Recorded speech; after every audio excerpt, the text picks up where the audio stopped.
नमस्कार दोस्तों, आपका मेरा YouTube चैनल पे स्वागत है। 3 नन्हे सुअर। एक जंगल में 3 नन्हे सुअर अपनी माँ के साथ रहते थे। कुछ समय बाद जब वो बड़े हुए तो उनकी माँ ने उन्हें बुलाया और कहा, मेरे प्यारे बेटो, अब तुम तीनों अब खुद की देखभाल कर सकते हो और खुद के दम पर अपना जीवन भी जी सकते हो। इसलिए अब मेरी ख्वाहिश है कि तुम तीनों इस जंगल के बाहर जाओ, दुनिया घूमो और अपनी मर्जी से जिंदगी को जियो।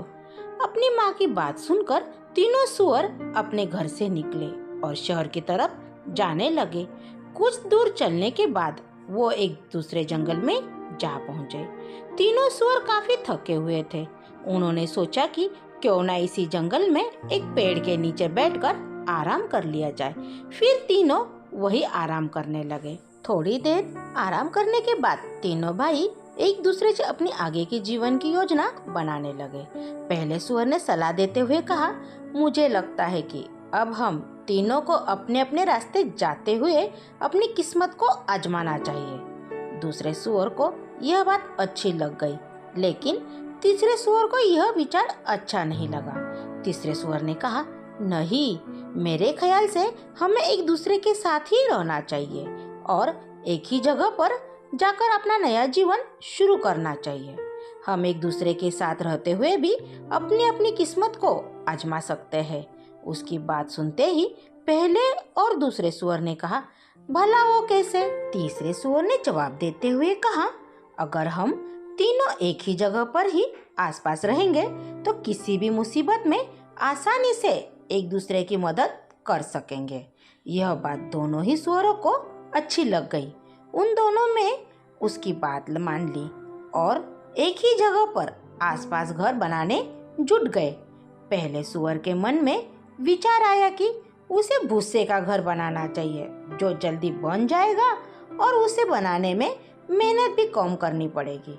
उसने जल्दी जल्दी कम समय में सबसे पहला अपना भूसे का घर बना लिया और आराम करने लगा।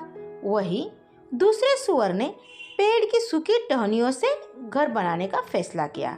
उसने सोचा, मेरा टहनियों वाला घर भूसे के घर से काफी मजबूत होगा। इसके बाद उसने पेड़ की सूखी टहनियां जुटाई और थोड़ी मेहनत करके अपने घर को बना लिया। फिर वो भी उसमें आराम करने लगा और खेलने लगा। दूसरी तरफ तीसरे सुअर ने काफी सोच विचार के साथ ईंट और पत्थरों से घर बनाने का निर्णय किया। उसने सोचा, घर बनाने में बहुत अधिक मेहनत तो लगेगी, लेकिन यह घर मजबूत और सुरक्षित भी होगा। ईंट का घर बनाने में तीसरे सुअर को 7 दिनों का समय लग गया।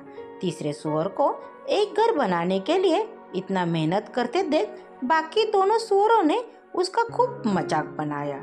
उन्हें लगता कि वो एक घर बनाने के लिए इतनी मेहनत अपनी बेवकूफ की वजह से कर रहा है।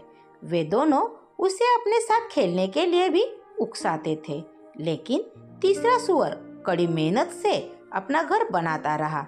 जब ईंटों से उसका घर बनकर तैयार हो गया तो वह देखने में बहुत सुंदर और मजबूत लग रहा था। इसके बाद तीनों सुअर बड़े ही मजे में अपने अपने घरों में रहने लगे। उस नए स्थान पर उन तीनों को किसी तरह की परेशानी नहीं थी। इस वजह से तीनों अपने अपने घर में बहुत खुश थे। एक दिन उनके ठिकाने पर एक जंगली भेड़िया की नजर पड़ी। 3 मोटे सुअर को देखकर उसके मुंह में पानी आने लगा। वह तुरंत उनके घर की तरफ बढ़ा। सबसे पहले वह पहले सुअर के घर पहुंचा और दरवाजा खटखटाने लगा। पहला सुअर सो रहा था। दरवाजे की खटखट सुनकर जब वह उठा तो उसने घर के अंदर से ही पूछा, कौन है दरवाजे पर? भेड़िया बोला, मैं हूँ, दरवाजा खोलो और मुझे अंदर आने दो। भेड़िए की कड़ी आवाज सुनकर सुअर समझ गया कि दरवाजे के बाहर कोई जंगली जानवर खड़ा है। वह डर गया और दरवाजा खोलने से मना कर दिया। इसके बाद भेड़िए को गुस्सा आ गया। उसने गुस्से में कहा, नन्हा सुअर, मैं एक फूंक मारकर तेरा भूसे का घर उड़ा दूंगा और तुझे खा जाऊंगा। उसने एक जोरदार फूंक मारी और भूसे का घर उड़ गया। बेचारा पहला सुअर वहां से किसी तरह वो अपनी जान बचाकर भाग गया और दूसरे सुअर के घर पहुंचा। जैसे ही दूसरे सुअर के दरवाजा खोला, वह जल्दी से अंदर घुस गया और दरवाजा बंद कर दिया। पहले सुअर को इतना डरा हुआ देखकर दूसरा सुअर हैरान हो गया। इतने में भेड़िया उसके घर के भी पहुंच गया और दरवाजा खटखटाने लगा। भेड़िया फिर से बोला, दरवाजा खोलो, मुझे अंदर आने दो। आवाज़ सुनकर पहला सुअर पहचान गया कि दरवाजे पर भेड़िया ही है। उसने कहा, भाई तुम दरवाजा मत खोलना, यह एक जंगली खूंखार भेड़िया है जो हम दोनों को खा जाएगा। जब दूसरे सुअर ने दरवाजा नहीं खोला तो भेड़िया फिर से गुस्से से लाल हो गया और वह चिल्लाया, नन्हे सुअरों, तुम्हें क्या लगता है अगर तुम दरवाजा नहीं खोलोगे तो क्या तुम दोनों जिंदा बच जाओगे? बस इस टहनियों से बने घर को मैं एक झटके में ही तोड़ सकता हूँ। इतना कहते ही भेड़िए ने एक ही झटके में टहनियों से बना दूसरे सुअर का घर तोड़ दिया। अब दोनों सुअर वहां से तेजी से भागे और तीसरे सुअर के घर पहुंचकर उसकी सारी बात बता दी। यह सब सुनकर तीसरे सुअर ने कहा, तुम दोनों डरो मत, मेरा घर बहुत मजबूत है, वह जंगली भेड़िया इसे नहीं तोड़ सकता है। लेकिन वे दोनों सुअर भेड़ियों से काफी डरे हुए थे, इसलिए घर के एक कोने में जाकर छिप गए। इतने में वहां पर भेड़िया आ गया। वह तीसरे सुअर का दरवाजा खटखटाने लगा। उसने कहा, दरवाजा खोलो जल्दी से और मुझे घर के अंदर आने दो।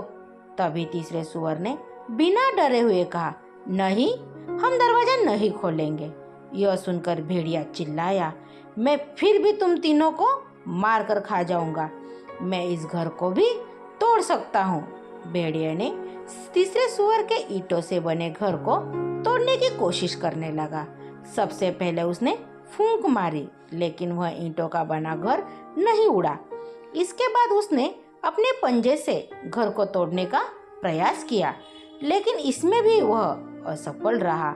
उस जंगली भेड़ियों के बहुत प्रयास करने के बाद भी तीसरे सुअर का ईंट से बना घर नहीं टूटा, लेकिन फिर भी भेड़िया ने हार नहीं मानी। उसने तय किया कि वह घर के अंदर चिमनी के रास्ते से घुसेगा। पहले वह घर की छत पर चढ़ा, फिर चिमनी के रास्ते घर के अंदर घुसने लगा। चिमनी के अंदर से आ रही आवाजों को सुनकर पहला और दूसरा सुअर और ज्यादा डर गए और रोने लगे। तभी तीसरे सुअर को एक तरकीब सूझी। उसने चिमनी के नीचे आग जलाई और एक बर्तन में पानी भरकर वहां पर उबलने के लिए रख दिया। भेड़िया ने जैसे ही चिमनी के अंदर से नीचे की तरफ छलांग लगाई, वह सीधे उस उबलते पानी में गिर गया और उसकी मौत हो गई। इस तरह तीसरे सुअर की बुद्धिमानी और निडरता से तीनों सुअरों की जान बच गई।